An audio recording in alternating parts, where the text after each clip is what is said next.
ராமராவண போர் நடந்த காலம் அது. ராவணன் ஆகிமகி ராவணனுக்கு கட்டளை இடுவார். இவர்கள் மாயம் செய்வதில் வல்லவர்கள். இவர்கள் ராமர் லக்ஷ்மணன் இருவரையும் பாதாள லோகத்திற்கு கடத்தி செல்கின்றனர். அந்த தடயங்களை தொடர்ந்து அனுமனும் பாதாள லோகம் செல்கிறார். அங்கு ஒரு வானரம் நுழைவாயிலை காவல் காப்பதைக் கண்டு வியக்கிறார். வானரம், தங்களை அனுமதியில்லாமல் உள்ளே செல்ல அனுமதிக்க முடியாது. அனுமன், யாரடா நீ?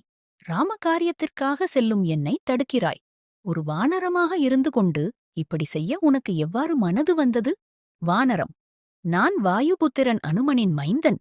என் பெயர் மகர்த்வாஜா. அனுமன், என்னடா கூறினாய்? நித்த பிரம்மச்சாரியான என் பெயரை கலங்கம் செய்கிறாயா? என்று தாக்கத் துவங்கினார். மகர்த்வாஜா, தந்தையே, நான் அக்காரியம் புரியேன். என் தாய் ஒரு முதலை இனத்தைச் சேர்ந்தவள்.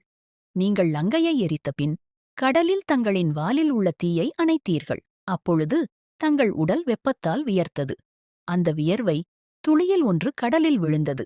அந்த துளியை பருகிய என் தாய் தங்கள் அருளால் கருவுற்றாள்.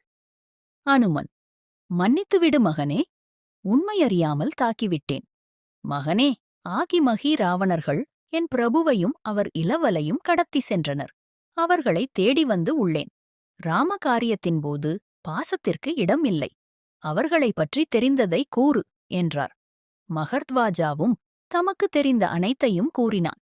ராமலட்சுமணர்கள் மீண்டு வந்த பிறகு மகர்த்வாஜாவை பாதாள லோகத்திற்கு அரசனாக்கினார்கள். ஜெய் ஸ்ரீராம்.